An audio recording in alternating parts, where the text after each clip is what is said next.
I'm going to ask Daniel Beatty if he'll lead us in the pledge. Please It's stand. Dear Heavenly Father, thank you for this day. Thank you for all that you do for each and every one. Lord, I just ask that you be with each and every person here and the families they represent. Be with us today as we conduct the business of Bradley County. In Jesus' name I pray. Amen.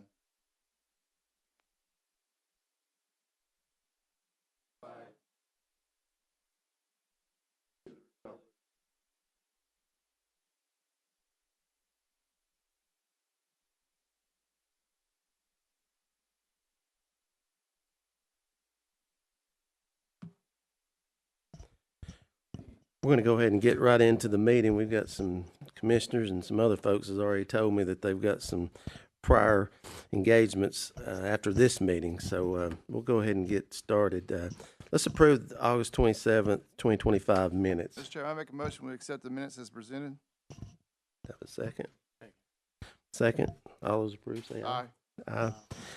Aye. We're going to start with the agenda items. A, Maury Road. Thank you, Josh, for being here. Good morning, everybody. Thank you guys again for coming. I got some familiar faces here. So Maury Road, a lot of y'all were here last time, it looks like, but we had discussed doing a turnaround out there. And my boss, Tom, and I went out there, and it's so steep out there that we worry there's going to be problems for doing the turnaround. Because if we need 80 foot to do a safe turnaround for everybody. And, we don't have the right of way for that. And it's so steep that if we cut into the side of the mountain there, you would need a huge retaining wall to hold up the mountain there. So we did find one spot that could potentially hold it. Is Frank here today?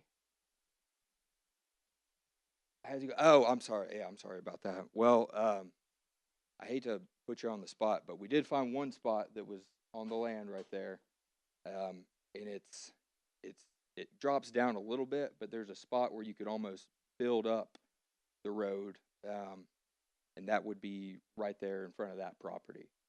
So that would potentially close the road right there, and then save people from driving over that real steep, dangerous part, and then that would also stop people from cutting through there.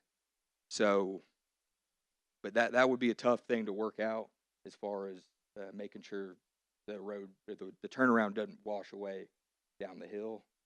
So that could, not saying it's impossible, but there's a lot of complications with that. So,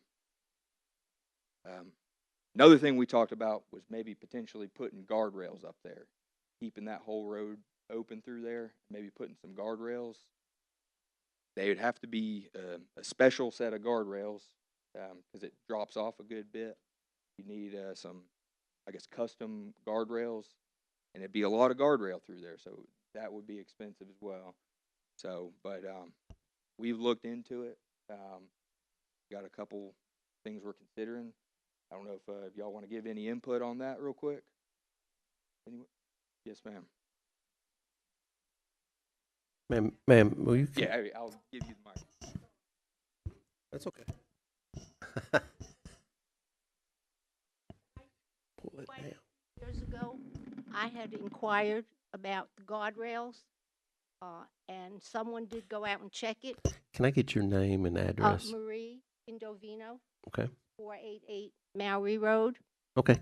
Continue. Thank you, ma'am. And they did send someone out many years ago, and they said because of the drop, it was an engineering issue, and they don't do that. So that kind of put an end to having the guardrails, unless now they're considering investing more in doing the guardrails. But at that time, they said the guardrails weren't feasible. Do you have something, Commissioner Blake? Yeah, Josh, real quick. I mean, are you or Tom making a formal recommendation on what to do? Tom, it doesn't matter who. I mean, that was, I thought what today's meeting was about, is to find out where you want to go with this and how we can help you get there. With safety being the biggest thing. You know, from my point of view, it doesn't really matter to me whether we close it or whatever we do. Okay. Josh and I have been tossing around the idea of putting up guardrail. Now, Guardrail? and I guess you're asking, why haven't you done it years ago? No. First of all, there's really nowhere to hang guardrail. You gotta have some ground to put your post in. But I'm looking at now, I've got to call into one of the guardrail companies to find out, do they make a longer guardrail post than the standard, 5.5 foot post? If so, we probably could, put up guardrail. Okay. The only thing that when you put guardrail on a slope like that, and that's a very steep slope. As cars goes to hitting that guardrail, it disturbs the ground. You start having slides. That's the reason I've always been real hesitant about using guardrail. And another thing is, guardrail should only be used in an absolute life-saving, as a life-saving device. And I'm not sure that this is a life-saving device. There have been cars go off in there, particularly during an ice storm or snow, but I'm not sure that, it is an absolute life-saving device. Guardrail can be a hazard within itself. So anyway, it really doesn't matter to me. It is going to be a little trouble to put in a turnaround. But we can do it if we've got the land, and the owner's permission. We can do it. Which one would you like to do, guardrails or turnaround? I think, I'd like to hear from the audience, and I'm not doing this from a political standpoint. I don't like to do things because I want to do them. I want to do it because what the public wants. And I would like to hear from, if there's any here that's against it, that, then let us hear from you.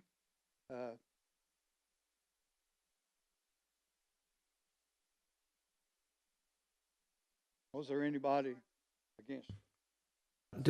Come on up, sir. If you're against it, you can come up here, state your name and your address, Not please. necessarily that I'm totally against it or anything. state My your- name is Jeff Morona, and I represent and manage the property of Joanne G. and John D. Wilson. They go from Frontage Road up Maury to past the transmission line in that right-of-way behind Mr. Richard. And so we've had that property in our family for quite some time. And I found out about the meeting, listened to everything on YouTube that you did in the last meeting. And I understand the concern. But what I see up on Maury, you only have two speed limits. That's it, the beginning and the end.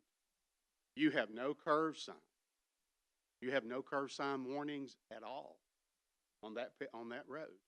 Other roads, you go down Candice Creek, you've got curve warnings. There's multiple other things that could be done before you start closing down the road. And I understand the concern, but I think at a minimum, even if you close down the road, you're going to want to put up additional curve signs, additional speed limit signs, because it's just a standard that you have and you need to do to maintain a road. And that is a dangerous road up there. I totally agree with that. Now, again, I don't have a strong opinion to close it. I don't have a strong opinion to leave it open. But what I do have an opinion on is I'm an ex-utility worker. I used to work for a power company. And so I look at the thing geographically. From Georgetown Road to Lower River Road, got two crossings across that ridge, two major roads. You close off one, you're going to slow down your response time for emergency personnel.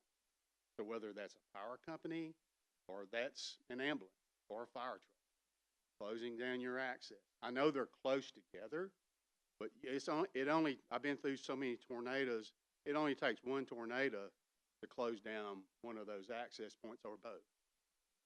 So from a safety standpoint, I agree that there needs to be things done up there. but also from a safety standpoint. I'm just kind of wary of closing down a road and limiting access, emergency. So that's just my opinion. But again, if you close it and put a decent turnaround up there, that's great. I think that'd be fine. But you also need to consider doing those additional things such as signage that needs to be done on a road of that nature. So that's all I've got. Thank you. Anyone else for or against want to talk today? I understand what he's saying, about, he's probably more, puts more confidence in signs than I do. Like speed limits. I think it's 35, is it, Josh? You know, we can lower it to 25, we can lower it to 15. But I found people's gonna drive what they wanna drive, regardless of what the sign says, so. And the curve signs and all that, you know, we can put them up. Probably, I'm not just a ballpark figure, I'm gonna say 90% of the people who travel that road are not from out of town, they're not from out of state, they're familiar with the road, so they know pretty much where the curves are, but, you know, we can add them if necessary, but, I'm not that big on signs, because I know the public's gonna do what they wanna do, and they're gonna drive as fast, you know, whatever speed they wanna drive, so, but, you know. Yeah.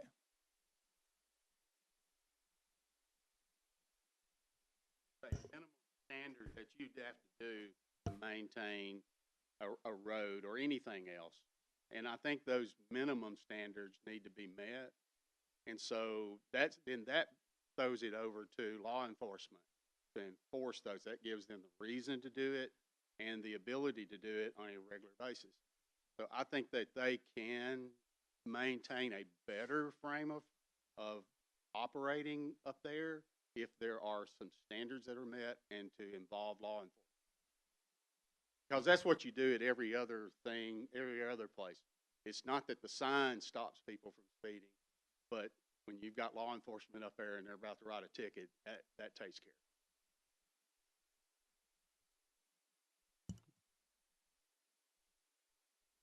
Jody Grannon, 355 Mowry Road.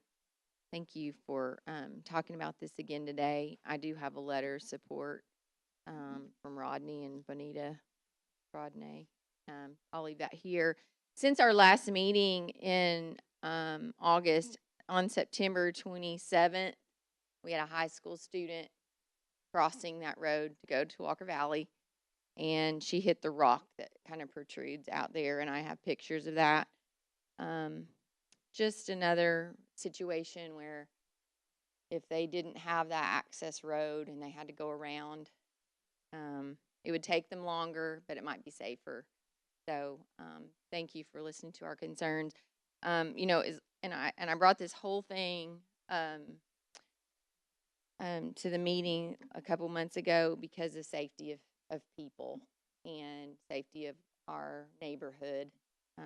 So I'm for closing it or doing something just to help with that. Even no through, I know signs don't work, but no through traffic, no through would help a whole lot.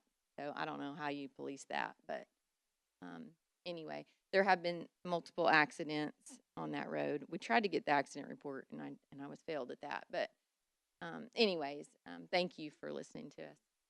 Mr. Chairman, can we get that document to Lori to make a copy of it? Yes, I think she gave it to her. Okay.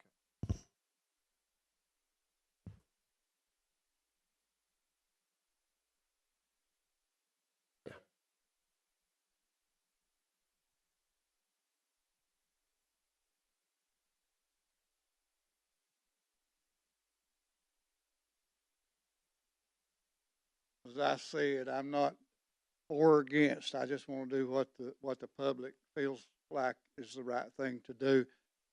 From the road department's point of view, my concerns is the safety of that hill. It's one of our hills that during the snow, we try to get to it as quick as we can. And if it's a substantial snow, a couple inches or more, we absolutely just block it off. We use usually type 2 or type 3 barricades, and they'll say road closed.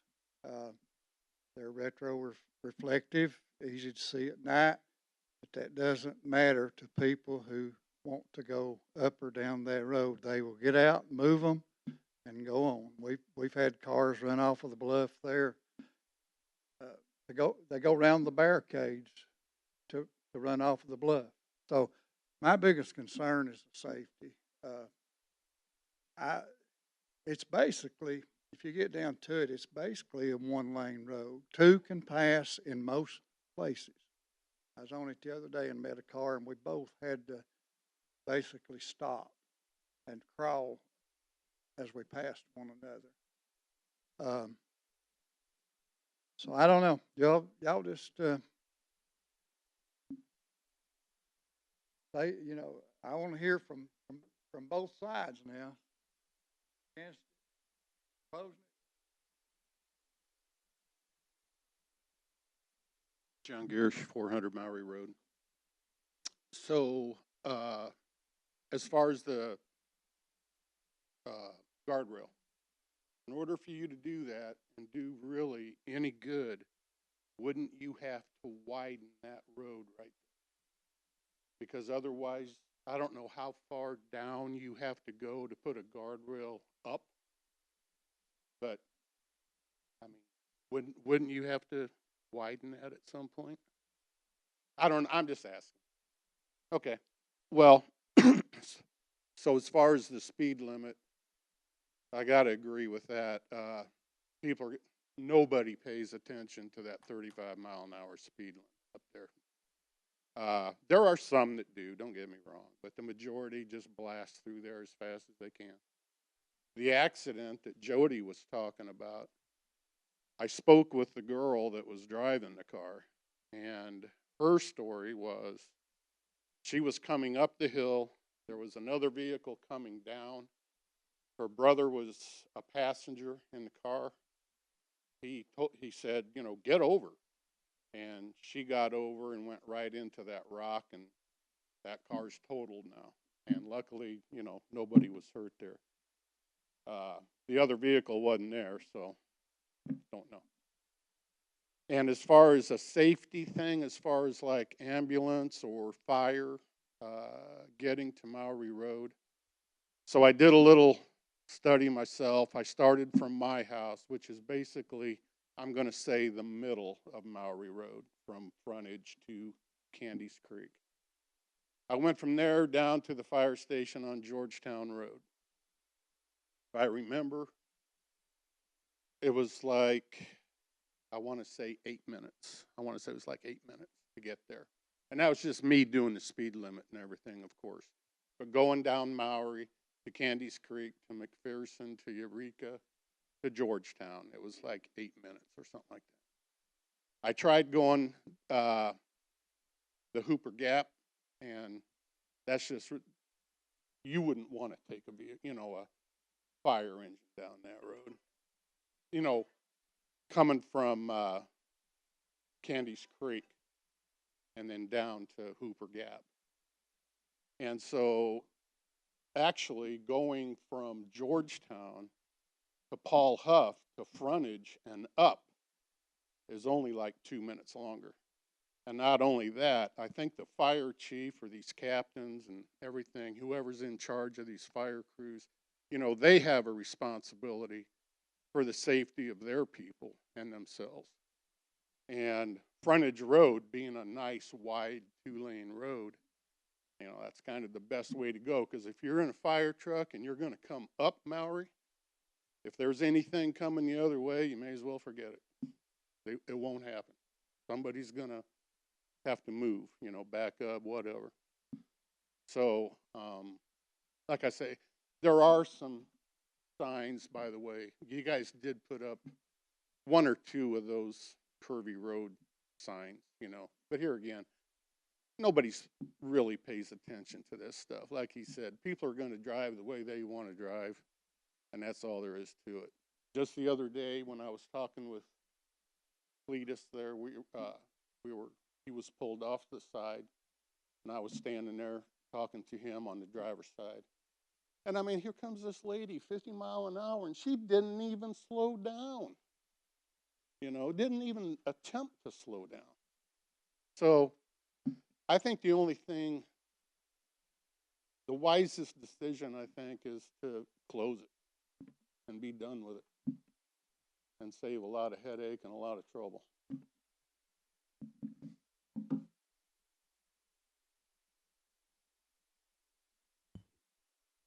I want to toss one more alternative into the mix. I was in a conference last week, and there's a company that they mostly do slide repair, where you've had slides.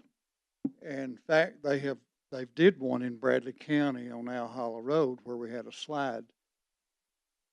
And I've got 2 or 3 locations in the county that I want to be proactive. I think there's going to be a slide. I don't know when, but I think we're going to have 2 or 3 slides at some point. So I talked to this representative of this company to come and look at them and see what it would, kind of give an estimate of what it would cost to fix it before it slides. And he was supposed to come this week, and he didn't come yet. But anyway, and I also asked him about this situation on Mallory Road. I said, we don't have a slide, but we have an embankment that's real steep, and we don't have any shoulder for guardrail. Can you do something? And it's called, I don't remember what it's called, but they use metal spikes to go into up and under the road to secure everything, and then they'll build a wall. And I asked him, I said, can y'all do something like that to build us enough shoulder to, to widen it to where we could put up some guardrail? He said, sure. But it would be expensive. I think we would, I think it would be out of the realm of doing it with the road department budget. What I'm saying is I think we would have to probably do a capital outlay to do this, but it is an alternative to, widen it out a little bit and put up some guardrail.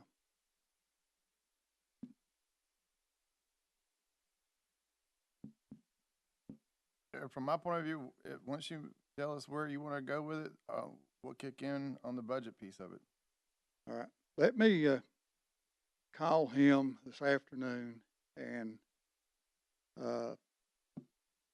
see when he can come up and look at these places and, give us a ballpark anyway.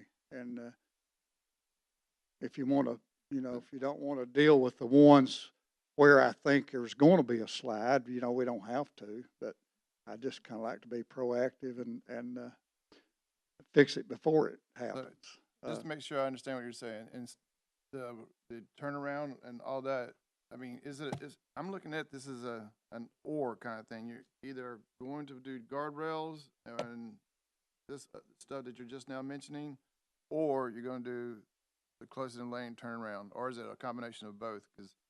Well, we wouldn't close it if we were going to, build shoulder and put up guardrail. It is an or thing. You're either going to do one or the other. Yeah, okay. we wouldn't do both. I mean, if the make road's sure I understand you closed, crystal clear. there's really no reason to Okay. do anything. So I guess once you get the input from the good people here, you're going to make a decision on where you go, and then we'll work to see what we can do to help you on the budget side. Right. Yeah. I mean, if we're not going to close the road, I really think we should look at doing something like I was talking about, if they can do it. Okay. If they can go in there. And the reason I think they did a project previously up on Owl Hollow Road, and they actually did build some shoulder. So I think it's feasible. I think it can be done. It just may not be cheap. Well, I'm gonna state the obvious, something's gotta happen, right? I mean, just what it is today, hopefully isn't the way it is in the future. So Right. whatever direction you wanna go, as far as I'm concerned, I'll support you any way I can. If you want, like I said, you wanna go with guardrails or turnarounds or what have you, just let us know. It's that simple, really. Let me get more information Okay. about this and maybe a ballpark figure of what it would cost. I can get back with you. We're here. Okay. All right. Thanks. Thank you.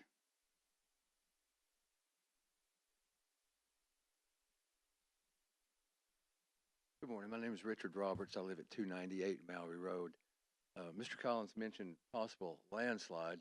Quite frankly, I'm surprised that there has not been a landslide. The way TVA comes in every 2 years and arbitrarily kills all the vegetation under the power line. And eventually that's going to happen when we have a severe rainy season, which we have been known to have. And as far as the guardrails are concerned, it's a reasonably good idea, but my fear would be that guardrails would actually empower people to go faster down that road. Because especially in the mornings and in the evenings when someone's coming up, you have to deal with their headlights right in your face. And you ease over as far as you can, hoping you don't go down the hill. But if there's a guardrail there, people are just going to, well, I got a guardrail, I'm going to go. And as far as signs go, it's like you said also, speed limits are merely a suggestion. When you get to the top of the ridge on Maury, you can hear people speeding up headed the cross. And they come through there, honest to goodness, 55, 60 miles an hour regularly, especially twice a day, in the morning and in the evening. The middle of the day is not quite so bad sometimes unless it's a weekend. But personally, I'd like to see it closed with a turnaround, and I think that'd be the cheapest, best way to go.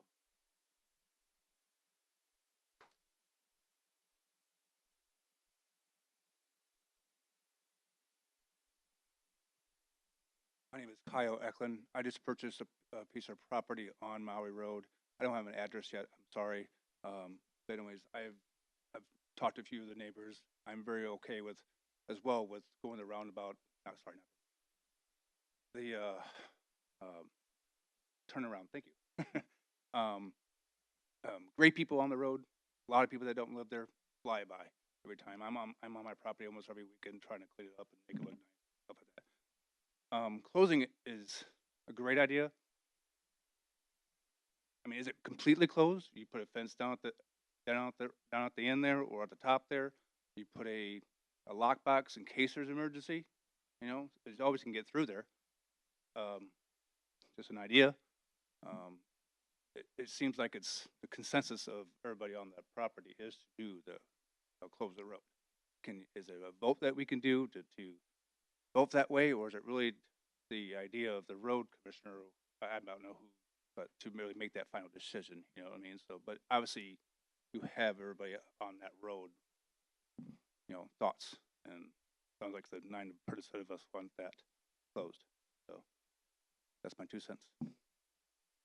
I'm gonna let Bentley Thomas. He's in the mayor's office and planning. Yeah. He knows. He's very smart on this stuff too when it comes to the county. Yeah, in order to correctly close the road, there needs to be a survey done and a petition to the planning commission, showing the road that's going to be abandoned going to the 2 adjoining property owners and the cul-de-sac. And typically the cost of that is with the petitioners. I don't know how you want to handle that, Tom, but. And then it'll go to the planning commission. The planning commission will make a formal recommendation to the county commission, and then they can formally close it.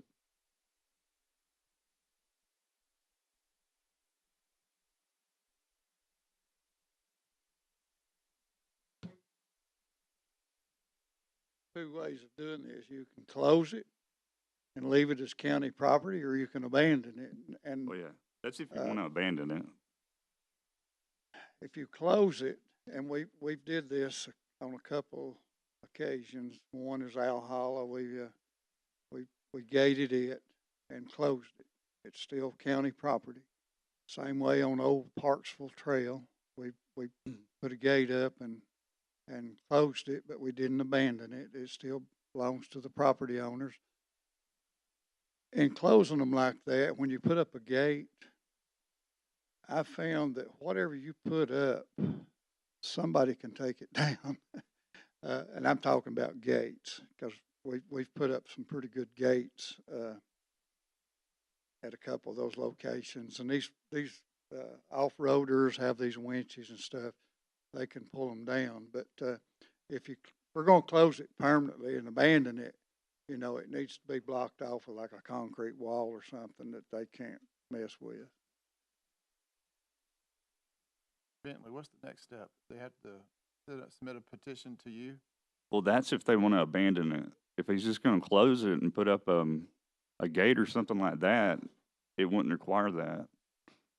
But if they're going to actually abandon the right of way, they need to petition the planning commission with a survey showing that right of way abandoned. So a decision needs to be made on whether to abandon or not to abandon. Yeah. Is that the next? The main thing is though, is to keep momentum going, and hopefully we're not sitting here at another meeting looking at each other like, what are we gonna do? I mean, make a decision and move on, right? So Correct. abandon it or not abandon it, if that's the direction we're going. The main thing is I wanna keep going with whatever solution we provide or decide on. Right. And it sounds like the good people want, close the lane and that direction. If we go in that direction, you have to follow what you just said, right? Yes. All right. So a petition needs to be made. It'll be by the property owners that are going to be affected. And how do we let them know that they got to do a petition? I mean, just I just said it. you did well. Okay. So now you know you guys have to do a petition and get it to Bentley's office so that he can start the process of what all he just explained. But again, it has to be accompanied with a survey for the planning commission and for the county commission. For the turnaround and abandoning the right of way and going into the two adjoining property owners. If y'all, I can show y'all an example if y'all want to come by the office.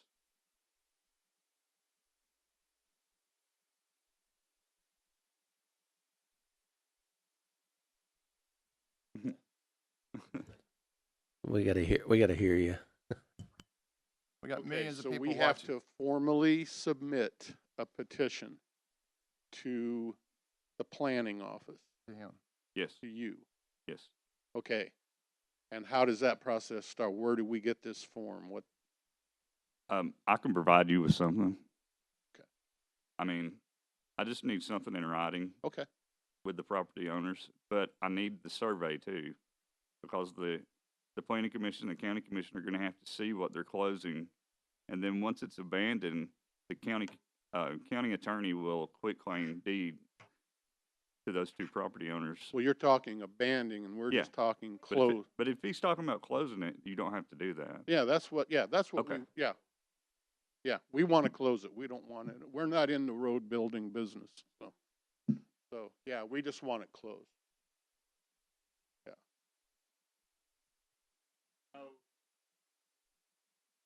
Sir, you gotta come up and talk. Gotta hear you. Place that you're going to put the turnaround. Do you know the property owners and are they, here today?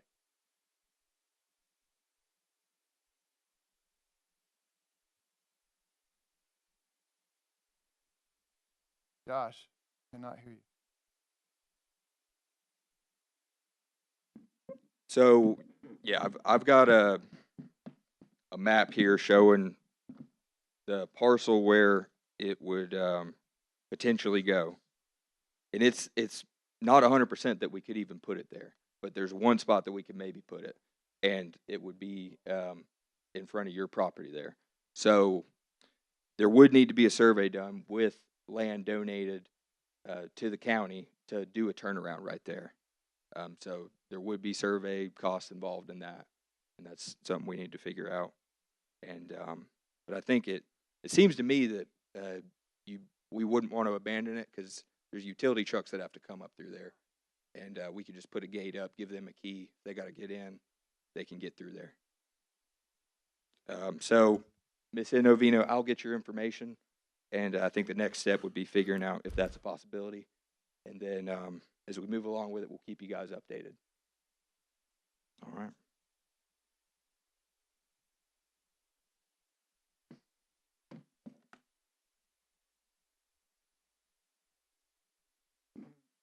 Again, Kyle, sorry, cost of the survey would be on all of us, I assume. Okay, so once we get started with that part,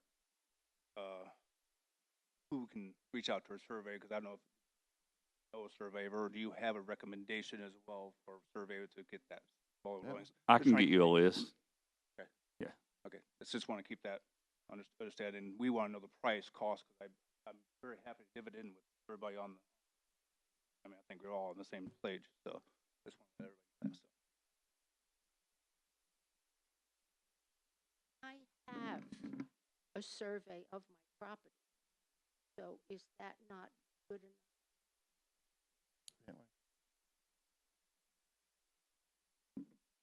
Have, I guess, a piece of property carved out and then donated to the county, so it would be deeded from you to the county. Change your property line a little bit. I Yeah, they would look at it, but they would need to do a new survey up there with the proposed property lines. That's right.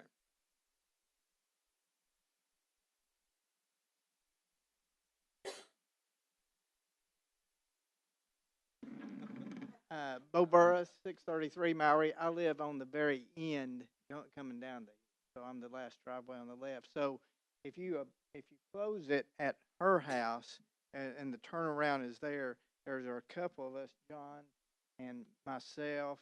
I guess we still have driveways at the end of that. Would that remain a county road? I mean, as far as What I was looking at, it was past all those driveways. There weren't any driveways left from where I was looking. so that would be probably right across from my driveway, where my driveway is, and where the fence is, where her house, where her field ends, and there's a little old barn there that used to have goats in it. Right there to the right, there's a bunch of concrete piled up in there, Right broken there where concrete. Mr. Snyder's land starts, Yes. almost, it could even be, I'm Okay, not sure exactly where the okay. property is. But before the tower, next tower. Yeah, okay.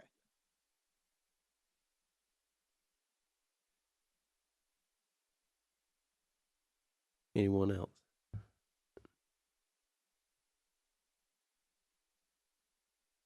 Okay, Ms. Inovino, I'll be sure to get your information before y'all get out of here. And if anyone needs to, about a minute and a half, anybody needs to go to work or whatever, you can leave at this time if you want to.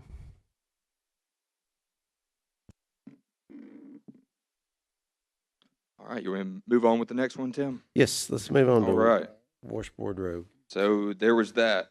Someone requested name change for Washboard Road to Joe Ball Boulevard. And we had talked to Bentley and Crystal about this. And I think Crystal's not here, obviously, but I think what y'all had said. Let's hold up 1 second, Josh. Let's that'd be let good. them-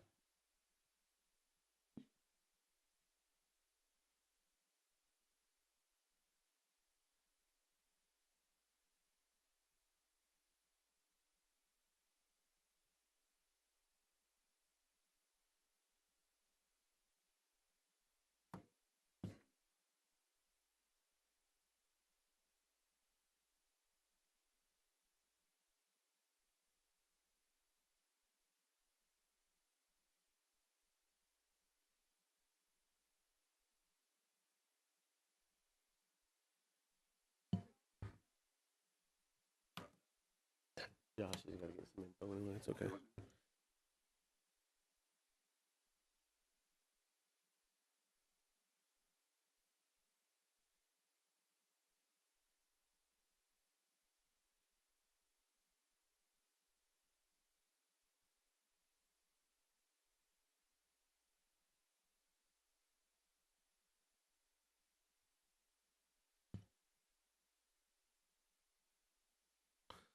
Well, we got a minute. I'd like to say it's good to have Mayor Gary Davis in the audience. Okay, Washboard Road. Washboard Road. So Crystal had said, and I think Bentley had said this too, that you need everyone's permission out there, right, to change that? Yes. Okay, so, And I will say, anytime you change an address, people are very protective of their addresses. Some of the worst cussings I've gotten are because of addressing. And did you look to see how many property owners were on there? It's like 20-something, I think. something like that. Yeah. But what they would have to do is petition the planning commission the same way that you do with an alley abandonment. Okay. But, Now, that person's not here today, are they? That was, okay. So, I think, Bobby, you got their number, don't you? We'll get him, and maybe she can try to get that petition together, but that sounds like a tough thing to do, getting everybody out there. I think from last meeting too, correct me if I'm wrong, Lori, I think after I mean, that's, you're talking about changing your driver's license, you're talking about changing a lot of stuff. Yeah. And the folks that were presenting that, the Lewises, I think too. Right. And I think they were more leaning toward maybe doing a sign, just a big sign without changing the road, like a memorial. Is that what you thought, Bobby? Were they? I think so too. I think so too. Okay. Well, maybe we'll talk to her again, and then we'll just say this is figured out. And I think if so. she wants to do the petition, she can do the petition, but it Absolutely. probably won't happen either way. Okay. Blue Grass Circle. Bluegrass Circle, they were wanting the speed limit changed from 25 to 15, and we got all the paperwork worked up, and Lori should have that. So I think it needs to get voted on at the next commission meeting. Okay. Yep. You wanna? Mr. Chairman, I make a motion to adopt this recommendation and put it on, I make a motion to adopt this recommendation to move the speed limit. It's hard to read, sorry. 25 to 15. Put that in form of motion, thank you. Second. All those approve? Aye. Aye.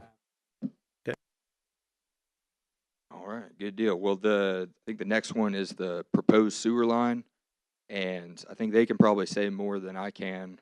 And we were wanting Crystal to be here to figure out some right-of-way laws, but I'll let Bill or Anthony, if y'all want to come up in just a sec. But basically, they're selling a property that they're wanting to develop for housing, and it needs to have a sewer line going there. And I think there's already a sewer line going right along the road department's property line. That's a 6-inch sewer line, and they're wanting to boost it up to an 8-inch sewer line for housing.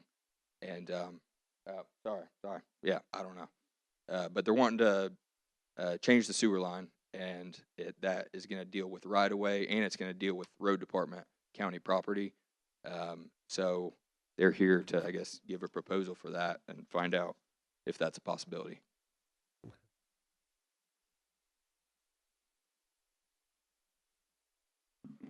Yes, my name is Bill Sanders, and we have a piece of property across from the road department that we have a contract for development.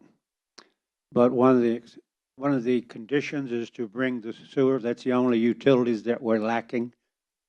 And we want to bring the sewer line, that 8-inch line, from the landfill to our property, which is directly across south of Pleasant Grove Road, to the property line. Now, we have checked with on the county property, except for a short distance across KOA. But we have approval from KOA to come across their property on the corner.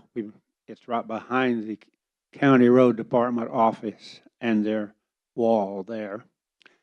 We're paying for it.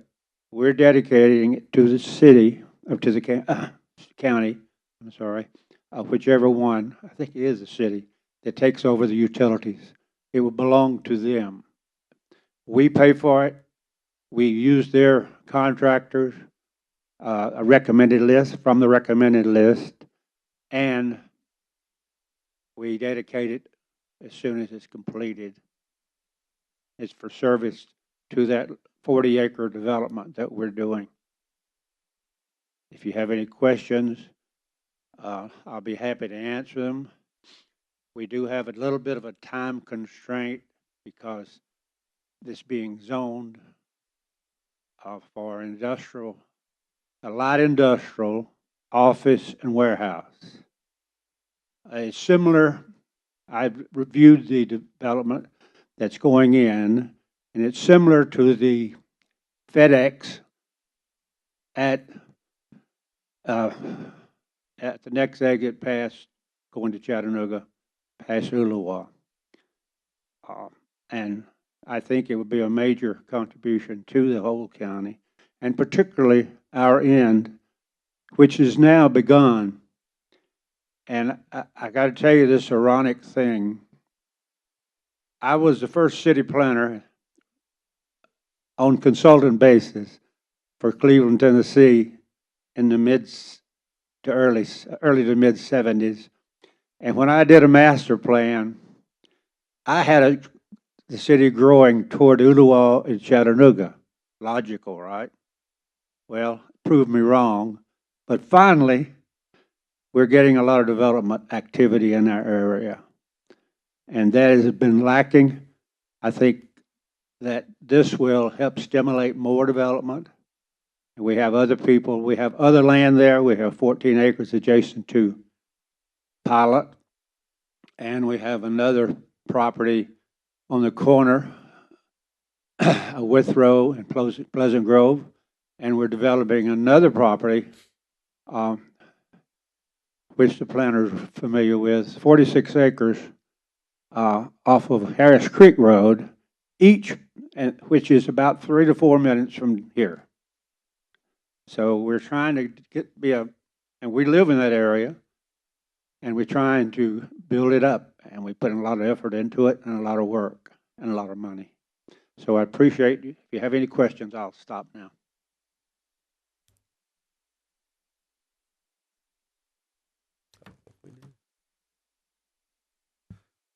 I don't think we do, Mr. Sanders. Thanks for coming. Pardon me? I don't think we have any questions. No questions. No questions. Very good. Well, we're asking for your approval to go forward with it. From here, we must take it to TVA because we're crossing underneath the power line. We've met their requirements, but they takes 42 days, 4 weeks to 5 weeks to get an approval, and that would be our next step. The Utilities Department has already said okay. The Cleveland Utilities Department says it's fine with them where the route is. We don't have the profile. We're waiting for the approval for that, but we have a survey showing exactly the route. You're welcome to look at it. We've worked with Mr. Collins and Josh and in doing so.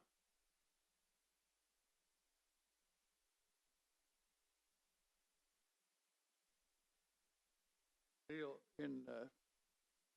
let me get this straight. You're going to also be tapping on to the sewer line that's on the road department property, right? You have a 4-inch. We're going to replace it with 8-inch. Right. Well, that was one question I had for Crystal, and I was hoping she'd be here. I don't know that I have the authority to give them permission to do this. I know I have general control over the roads, but I don't know about, property. So, and believe me, I want him to have sewer. I do. I'm a big advocate of people getting public service utilities. So anyway, but as I understand it, and I think we've got a representative from Cleveland Utilities, Brian Sales, Now, Brian, have I got this correct? Everything that he's doing, crossing the road, crossing our property, road department, is yours when it's done, right? Okay.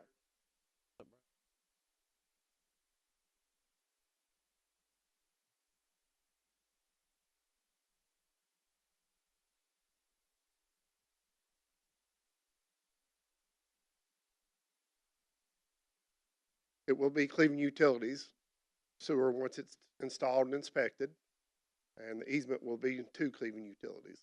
It'll be ours to maintain from then on.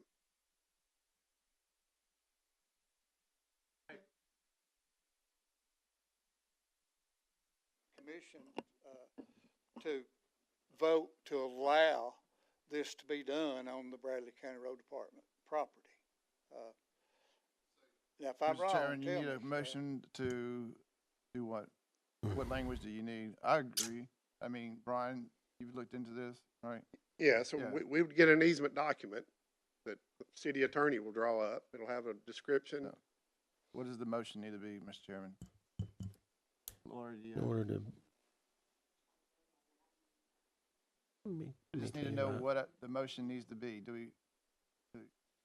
I'll be happy to make the motion, I just don't know what language it needs to be. Motion to grant an easement? I did make a motion to ease agreement. Grant an easement?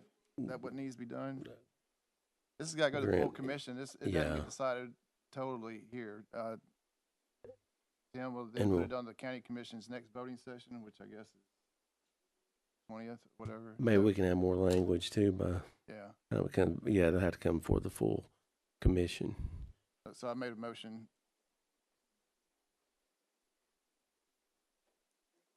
And it was second, right?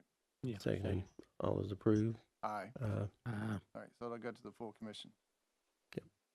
Brian, before, will the permits be issued, like boring under the road and all that, will that be through Cleveland Utilities? We'll submit a permit just like we do any other time to cross that road. At the high level, Brian, all you're doing is going from 6 inch to 8 inch, more capacity, right? You're going, Well, we're extending an 8-inch line from the existing manhole, which is at the landfill. Now, they've got a 6-inch service, that's my understanding, on their property. But we're extending an 8-inch main across their property, across the street, to serve their development. right, so increase from 6 inch and expand Correct. what you're doing so that they can continue with their project, which is gonna benefit all of Bradley County. Thanks.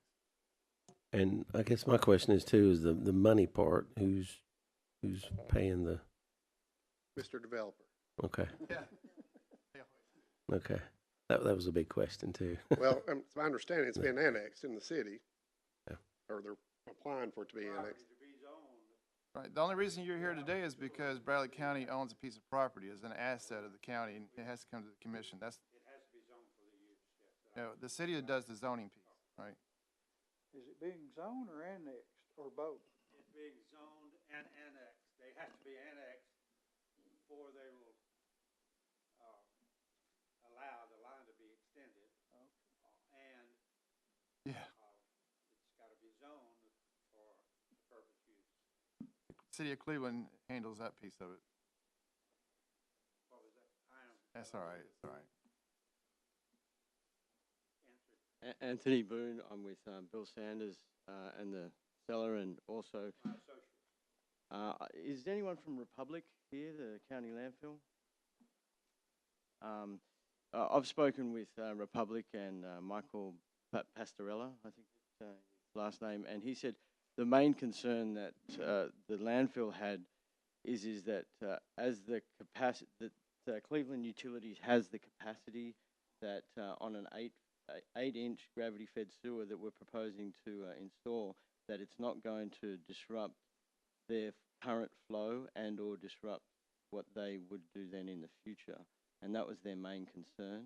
And then they also requested that if the county road department, we tick all the boxes with you, that they will also allow an easement through their property, because we also touch on their property as well. So they're dependent upon what you say, and then obviously the commission and what you vote later in this month. So I just wanted to ask you that, Brian, that what we feed in is not going on an 8-inch gravity fed. It's not gonna mess up what the.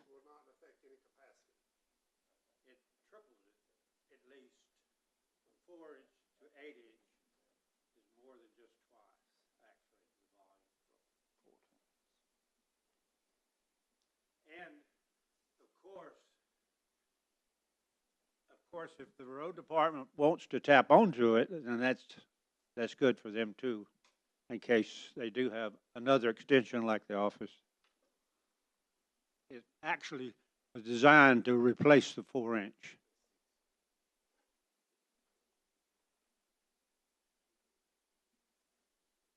Any other questions? Thank you. Brian, I appreciate you coming too. Thank you, sir.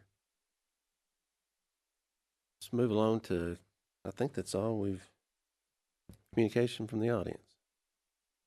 Well, we got one more. They've been patiently waiting. Thank you, guys. Eagle Creek subdivision. There's private roads in there, but there's still some, I guess, county regulations for the private roads. Basically, that development, I think it was started in 2006, and they've been adding on as the years have gone. And their concern was the developer only put 2 inches of asphalt down on some of these roads, and they're wanting to make sure that he puts the full 3 inches. My understanding is that he is going to put the 3 inches on there, and that it's hopefully worked out. But if we want to hear from you guys, if y'all want to speak on it real quick, feel free.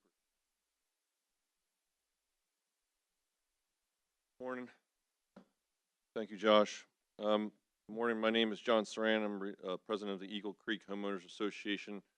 I'm a retired Army senior non-commissioned officer with 2 Bronze Stars. First and foremost, I want to sincerely thank Mr. Thomas Cry, Louis Alfred, Mr. Tom Collins, Mr. Josh Booker, and the county mayor, and everyone else who has demonstrated exemplary response and providing unwavering support in regarding to the situation in Eagle Creek. Your attention to our concerns is both appreciated and commendable. I want to be very clear, this is not a witch hunt. We represent here today 300 voters, tax-paying citizens, homeowners who have invested close to $750,000 into their homes, 142 homes in total. These citizens are only simply asking for what we've been promised and rightfully paid for. The issue at hand is the condition of the roads within Eagle Creek subdivision. The current state of these roads do not meet the standards set by the Bradley County subdivision regulations. We've already provided documented proof that these roads fall below the required standards, and today we are going to further reinforce that case. What we know at this time, there are no records indicating compaction tests or core samples have ever been conducted in Phase 4, and those tests are required under current regulations. Additionally, no bond, which is required in Section 6.115 construction bond procedure, has been placed, from what our understanding is, guaranteeing to the subdivision that the roads will ever be brought up to the standard.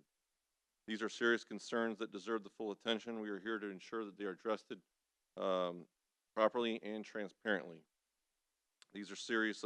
Today with me today is my treasurer, Mrs. Jane Caves, and our key witness and subject matter expert, Mr. Derek Blackwood. At this time, I yield my time and respectfully offer the floor to Mr. Blackwood.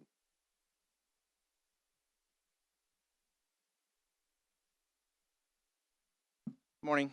I'm Derek Blackwood. I'm a civil engineer with MAP Engineers, but I'm also a resident of Eagle Creek subdivision. I live at 350 Eagle Creek Drive, or Eagle Creek Road, excuse me. I've got a couple maps that I can hand out, a couple of things that might help.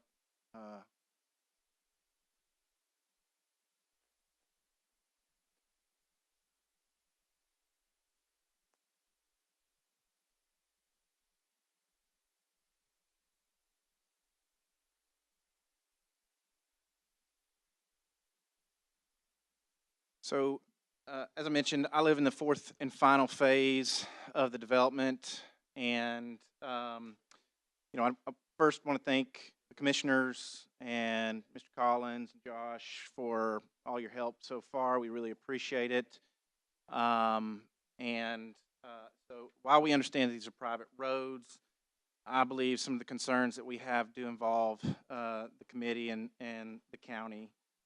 So phase 4 of our development includes about 3,000 linear feet of roads. We've got portions of Eagle Creek Road, Winding Glen, Bear Trace, and Bear Hill Lane.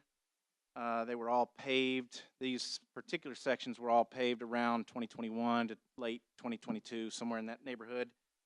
And the builder out there has started construction on the final few homes in the development. And he'll soon be looking to turn these roads over to our HOA for long-term maintenance of those roads. So we wanted to bring to you some of our concerns that have recently come up, not to cause issues or anything, but to just be sure that the standards are met. And given recent conversations, we're hopeful that the right thing is going to be done so that our neighbors are protected. So the condition of the roads in the neighborhood and the pending turnover of these roads led us to do some recent investigations. We've talked with the builder, we've reached out to multiple departments, the county, to gather whatever information that we could about the roads before we take ownership of them. What we found, I think, is John mentioned, is that there's really no documentation for inspections, the testing of the roads. There's nothing we could find. I even reached out to the previous administration's inspector, and the only thing he had was one proof rolling report prior to paving, and then beyond that, there really isn't anything that we could find. So beyond that, we've reached out to the contractor who installed the paving. He's written us an email. I've got that. I'll pass that out here in a minute, indicating that he only installed the base stone and the binder, didn't install the top coat. And we've gotten a letter from UES, or a report from UES, which formerly known as Geoservices. They're a geotechnical engineering firm. They all basically conclude that these roads, they don't meet the minimum standards that the subdivision regulations require. That there's pavement failures due to the heavy construction traffic already, not to mention that the top coat's not been installed. And then there's drainage issues as well that involve the roads. We understand kind of outside of the roads side of things, that doesn't necessarily involve you guys. So over the last couple days, I think there's been multiple discussions with commissioners and the road department. We've been very thankful for your help towards working toward a solution. As of yesterday, it's my understanding that the developer has indicated that he's planning on installing the top coat, and we're very appreciative of that. So as we continue to move forward with coming to a resolution, we just want to make sure that the proper standards are met, that proper oversight of the work is upheld. And I've got a list of a couple items too that I'd like to hand out that might make it a little bit easier for coming up with a game plan of action items to maybe get to a resolution on this. And so I can hand those out.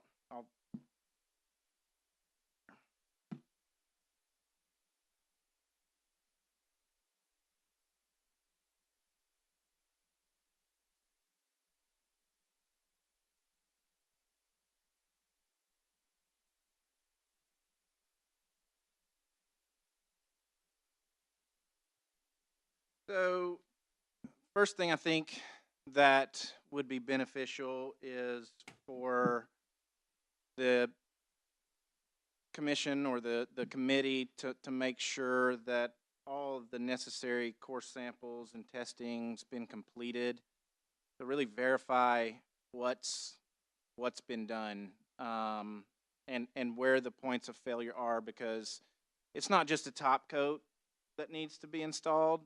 It's more of there's sections that need to be repaired first, and then the final coating needs to be installed. We also think that it would be good for the county to help us to investigate some of the storm drainage issues involving the roads. One of the handouts that I've got, I've taken some pictures. There's some drainage coming down Eagle Creek, and this is just one example where the storm drainage inlets that were installed in this last phase are elevated at too high, and they can't accept the stormwater. And so as stormwater runs down the slope, runs down the hill, it bypasses inlets and overwhelms a single inlet at the bottom of Eagle Creek Road, and it's extremely inundated during normal storm events. And so not only is the pavement an issue, it's some of the storm drainage within the road itself that I think that we need help making sure that it's resolved. And so once these investigations are completed, we'd ask that the county help us with issuing a letter to the developer that outlines the areas that need to be repaired and what needs to happen. And then I think John also mentioned too that since plats were recorded on this before the roads were up to standard, we'd ask that the county help us in enforcing the developer to issue a bond or a letter of credit or something of that nature, that it's all outlined in the subdivision regulations, to make sure that when the paving, or when he's ready, he does what he says he's going to do. And then lastly, I think that just having the work inspected and monitored would be most appreciative. These are our concerns that we have. We just want to make sure that our residents in the neighborhood are protected, and that the developer follows through with what he's said he's going to do. So I'll answer any questions. I've got, like I said, I've got a few little highlighted some of the items in the subdivision.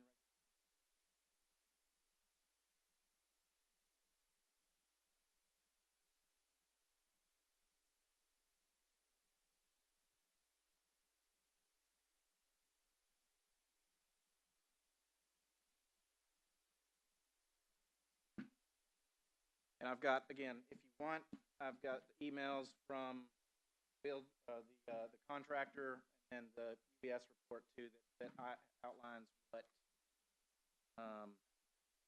what they're finding and that as well.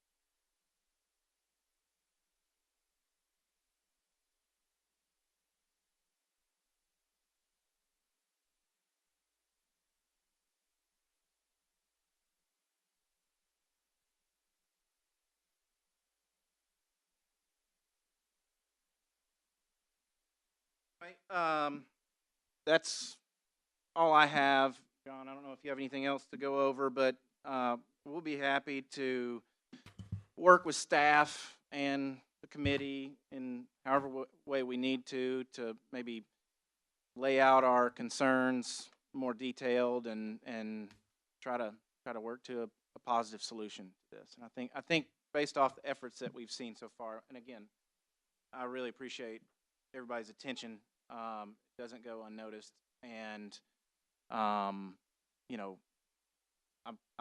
hopeful that again we can come to a good solution. Yes. I'll go on record of stating something. I've been on this commission almost 8 years, and when I first came on the commission, I was road committee, and I found out early on, and I think Tom will agree with this too, and his staff, it's very, very important that we've got some of the best builders in the world right here in Bradley County, but it's also important that they reach out and make sure these guys build roads. They know that's why they've got the smarts and the brains. They've built roads for years. We haven't. I I fall it back on builders and stuff to be with our road department, because they know if you've left something out, then guess what? Of course, it's going to come back to this commission, and that's okay too. But if it's done right the first time, You wouldn't see us. no problems. So I think that's where we're at on that also. And I'm gonna let Josh and Tom kind of spearhead this to see what maybe went wrong up there.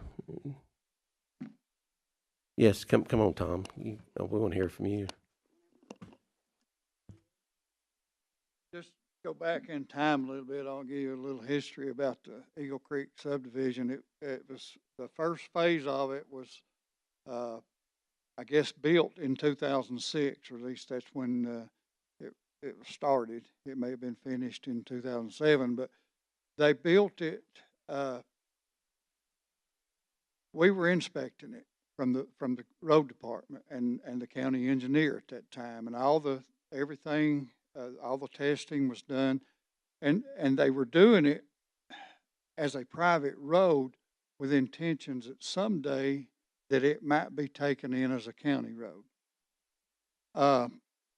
So the first phase, number one phase, was probably built to the subdivision regulations. I do, however, have my doubts about the top coat. It doesn't look to me like it's a topping mix. It looks like it's just like a binder, like a B binder mix. It's got the bigger rock in it, and the paving contractor who paved phase 4, he agreed. He said that's not topping mix. But anyway, the developer assured me yesterday afternoon, and this is just his word, that he would make all necessary repairs to phase 4. And he assured me that, what I thought was happening at first was they were wanting this whole thing taken into the county. But he assured me yesterday afternoon, just a verbal statement, that no, Eagle Creek will never be taken in by the county. It will always be a private road. Now, where phase 4, I guess, fell through the cracks was it was platted, I think, in 2000, no, maybe even, I don't remember what year, but it was prior to me becoming road superintendent, second time. Anyway, when I took office, I had no idea there was anything going on in Eagle Creek, and I didn't until just recently. I didn't know there was any activity, any building or anything, but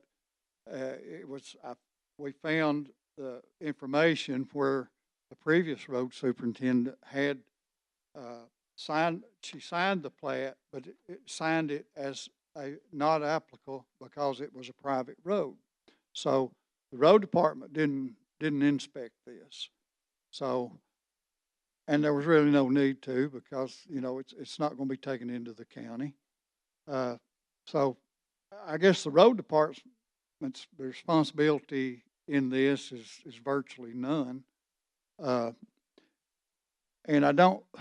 I think what the HOA, and I think what they're wanting is some leverage, maybe from the road department or the commission, to force this developer to do what needs to be done in this last phase.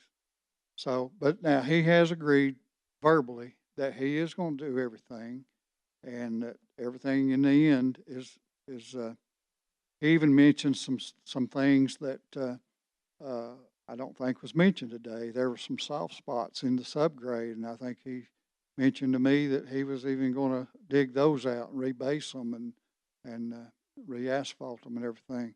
So if he follows through with what he says, everything should be okay. But I don't think that the road department has any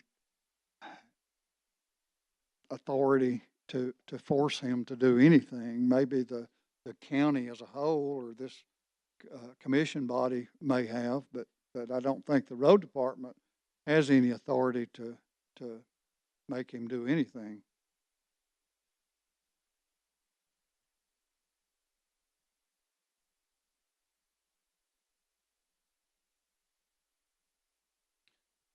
Thank you, Tom. Yeah, I think our major concern is just that, one, he's gonna do what he says he's gonna do. And that a man of good intentions is, highway to hell. We need to make sure that this person is gonna do, if we truly believed that he was gonna do what he said he was gonna do, we would not be standing for you, wasting anybody's time. I think that there are some conclusions that has led us to believe, as you said, that you drove through, even the very first phase, that there's no top coat, and he's destroyed the entire entrance going into the development. We're talking about people that have retired military, retirees, people who are on Social Security disability. I cannot, in good conscience, raise everyone's dues to repair the roads that he's currently destroying and making massive amounts of profits on, while he's bringing in heavy bulldozers, dump trucks, concrete trucks. He's destroyed the entire entrance and then all the way down Eagle Creek into the roads that we previously discussed in phase 4. And so I truly believe that the commission and the county does have some responsibility in ensuring that there is a bond being placed or some sort of guarantee, which was supposed to be required under 615, stating that he was going to do what they said they were going to do, along with the county engineer, according to subdivision regulations, is required to conduct core samples. Those core samples were never taken. If the core samples were taken under subdivision regulations and they failed, it would be up to the developer to then pay for additional soil compaction tests and additional core samples. But those samples were never taken by the county engineer. They were never demonstrated to the developer, saying that this was, a failure. And so I truly believe at this point, we're not looking to go back into time and rewrite people's signatures in history. We're just asking for some sort of leniency, saying, hey, Tricon, can you please pave the roads, repair the roads to standard, make sure that the drainage is happening and occurring to standard. We've got entire streets, for instance, this is completely off the subject, Red Fox Lane in phase 3 that have no storm drains. Now, I've never seen anything like that in my life. How an entire street does not have any stormwater drains, and these people's houses going down a hill, all that stormwater is going past people's houses, into people's crawl spaces, flooding people's yards. And now we get into phase 4 where we got storm drains, but they don't lead anywhere. They lead into other people's backyards. The pipes were never connected to another storm drain. And so we got massive amounts of flooding. In addition to phase 4, where the storm drains are sitting, Derek had pointed to, is that they're raised to the point where the water cannot flow into those storm drains and go anywhere. And so we want to make sure that there is some sort of insurance from the county that we could put on the developer, and the developer can, of course, yesterday he says he's going to do all this thing, and the plan was all along that he was going to do this stuff. Well, that's not in writing. And first of all, it wasn't done to standard, just to say that, there was never any bond assuring that he was ever going to do this. And so, we're talking about a lot of people that are affected through this, and I'm just asking for some assistance, and I appreciate everyone's time and efforts that everybody's made thus far. And I think, according to talking to the builder, that they're willing to do it, but again, that we've been all told as home buyers what they're willing to do, and what they say they're going to do is not happening. And so I just would like maybe the county engineer to come out here to the neighborhood and review what's going on with the subdivision storm drains and stormwater, make sure that that's being done to standard. I feel like there's been this whole cloud of overlook saying, well, this is a private neighborhood in a private subdivision. This doesn't concern us. Well, that's not true. It's a subdivision within the Bradley County. It still needs to be built to regulations. Sure, the engineering plans were approved, and it's up to the developer to follow those guidelines and those engineering plat maps, but who's going around and ensuring that this is being done? Is there any sort of follow through that is occurring, making sure that what is, in writing is being done, inspected to standard. And I feel like there's a lot of, just phone calls being made and things are being passed through without any kind of checks and balances. And so we just appreciate everyone's support in this. And I want to thank you for your time and look forward to hopefully having a response. Mr. Crowe, Chairman. Thank you. I'm very familiar with the subdivision from its beginning until through the different phases. I went through the place yesterday. I'm no asphalt expert, but I was chairman of the planning commission for a few years before I became a politician, and I'm familiar with the procedures. And somewhere there appears to have been a drop in observance of the responsibility of the subdivision regulations. I find it really appalling that there was no bond or insurance bond placed on the development of this particular phase. That is a normal procedure. I would like for the commission to consider putting a moratorium on any further development of this phase and a lack of a approval of a certificate of occupancy on anything in this phase until the county planner, if it's appropriate, gets a insurance bond or bond on the improvements being completed. We've gone about 3 years now, plus or minus maybe 4, and nothing's been done. But I agree that time is important, but we need to get this thing done. And if we don't apply the pressure, nothing will be done. And I don't know, I'm not legally familiar with the difference between a private subdivision and a public subdivision. The only thing that would appear to me to be would be the gate going in, but maybe not.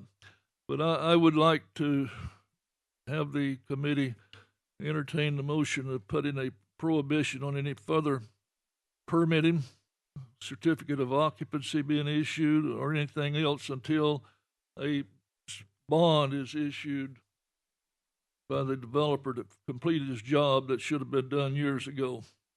Thank you. Thank you, Chairman. I had requested our county attorney be here today. She's out of town, or she would have been here.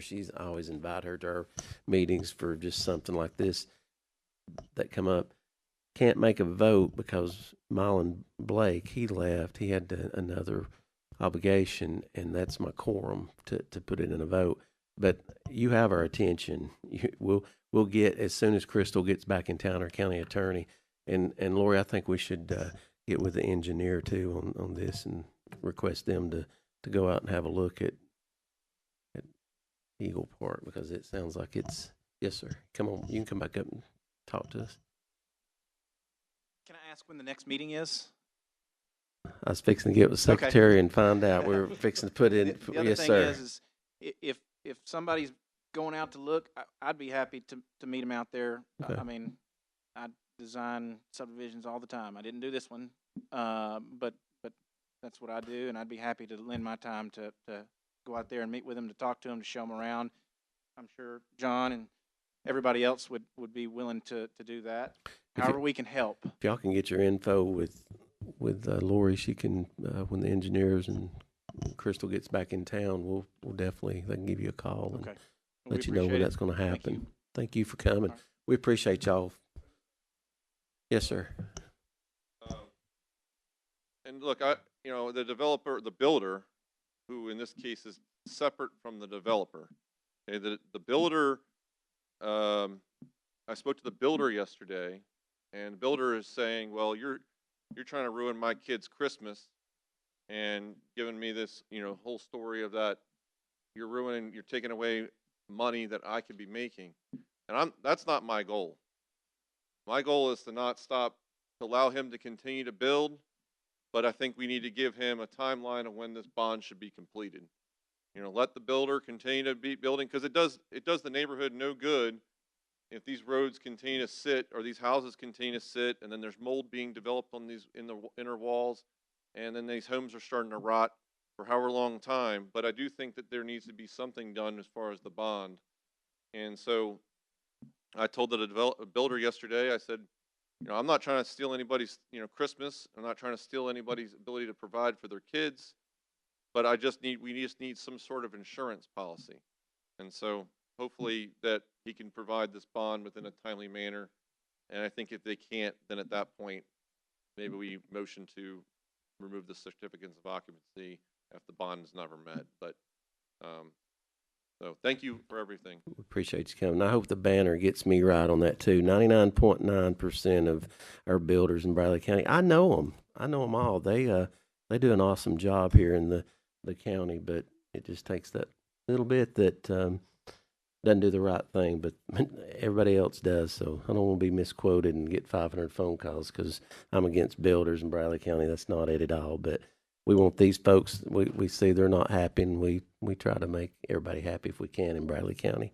I think everyone in the audience has talked. I think that'll, yes, come on, Tom. On those phases, 2, 3, 4, were there ever on? Because what most lending institutions won't lend money. I'm assuming everybody paid cash. Houses, lots. Normally, a bank, housing won't loan without they have a bond, road has been accepted, something. They're left out there in the cold. They've loaned money on it.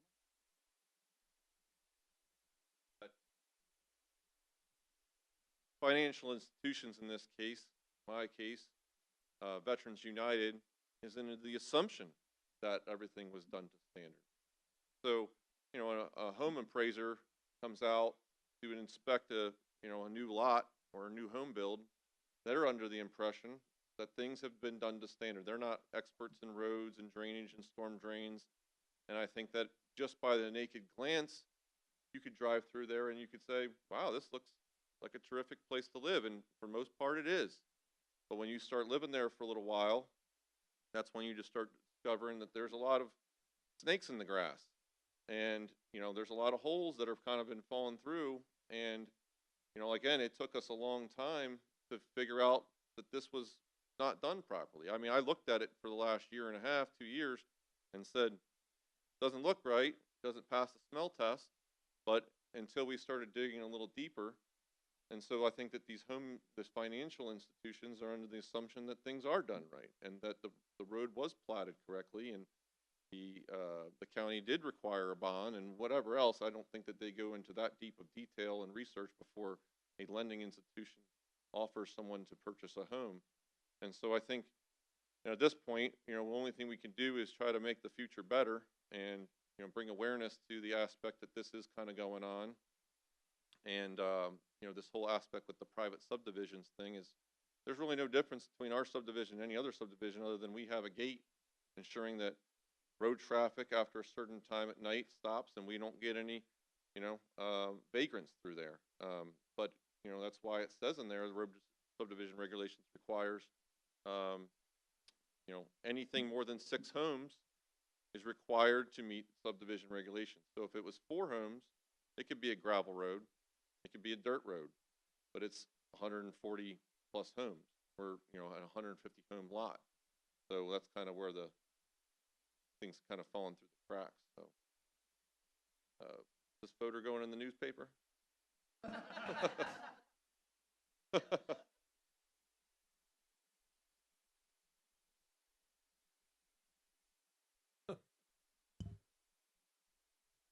All hearts and minds clear.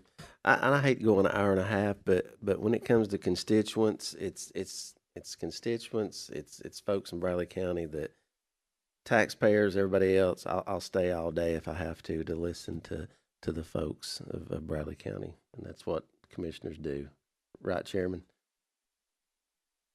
If nothing else, we're adjourned.